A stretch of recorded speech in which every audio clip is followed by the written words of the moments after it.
ഡൽഹി ചലോ മാർച്ചുമായി ബന്ധപ്പെട്ട് കർഷക സംഘടനകളുടെ വാർത്താ സമ്മേളനം അല്പസമയത്തിനകം നടക്കും. പഞ്ചാബ് ഹരിയാന അതിർത്തിയായ ശംഭൂലാണ് വാർത്താ സമ്മേളനം നടക്കുക. ആർ അച്യുതനാണ് വിവരങ്ങളുമായി ഡൽഹിയിൽ നിന്ന് ചേരുന്നത്. അച്യുതൻ, കഴിഞ്ഞ ദിവസമൊക്കെ നമ്മൾ കണ്ടതാണ് ഡൽഹിയിലേക്ക് കടക്കാൻ ശ്രമിക്കുന്ന കർഷകരെ പോലീസ് തടയുന്നത്, പിന്നെ ലാത്തി ചാർജ് വരുന്നു. ആ ലാത്തി ചാർജിൽ ചില കർഷകർക്ക് പരിക്കേറ്റിരുന്നു. അതിനെ തുടർന്ന് തൽക്കാലം പിന്മാറുകയാണ് എന്നൊക്കെയുള്ള വാർത്തകൾ കർഷക സംഘടന അറിയിച്ചതാണ്. ഇന്നിപ്പോൾ ഈ യോഗം എന്തിനാണ്, ഈ വാർത്താ സമ്മേളനം നടത്തുന്നത് എന്തിനാണ്? നിലപാട് വ്യക്തമാക്കാൻ വേണ്ടിയാണോ, അതല്ല പിന്മാറ്റം അറിയിക്കാൻ വേണ്ടിയാണോ? എന്തെങ്കിലും സൂചനകൾ ലഭിക്കുന്നുണ്ടോ? പ്രജിൻ, വിവിധ ആവശ്യങ്ങൾ മുൻനിർത്തിയുള്ള കർഷക സംഘടനയുടെ ഡൽഹി ചലോ മാർച്ച് അത് ഇന്നലെ വീണ്ടും പുനരാരംഭിക്കുകയും പോലീസിന്റെ നടപടിയെ തുടർന്ന് താൽക്കാലികമായി നിർത്തിവെക്കേണ്ടി വന്നിരുന്നു. അതിൽ പോലീസ് കർഷകർക്ക് നേരെ കണ്ണീർ വാതകം ഉൾപ്പെടെ പ്രയോഗിക്കുന്ന ഒരു നടപടിയിലേക്കാണ് കടന്നത്. എന്തായാലും ഇന്നിപ്പോൾ വീണ്ടും കർഷക സംഘടനകൾ ഇതുമായി ബന്ധപ്പെട്ട യോഗങ്ങൾ ചേരുകയാണ്.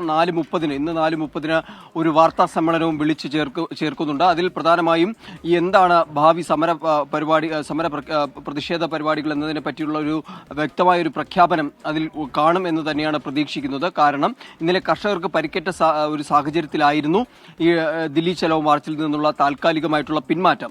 എന്നാലും കർഷകർക്ക് ഇതുമായി ബന്ധപ്പെട്ട കേന്ദ്ര സർക്കാർ ഇതുവരെയും കർഷകരുടെ അവരുടെ ആവശ്യങ്ങളിൽ ഒരു തരത്തിലുള്ള പരിഗണനയും നൽകിയിട്ടില്ല.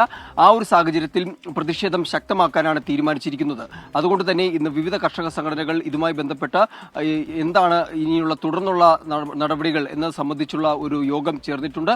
അതിനുശേഷം ഇന്ന് 4:30 നടത്തുന്ന ആ ഒരു വാർത്താ സമ്മേളനത്തിൽ ഭാവി പ്രതിഷേധ പരിപാടികളുമായി ബന്ധപ്പെട്ടുള്ള പ്രഖ്യാപനങ്ങൾ ഉണ്ടാകും. പ്രജിൻ, ആർ അച്യുതനാണ് ഡൽഹിയിൽ നിന്ന് വിവരങ്ങൾ നൽകിയത്.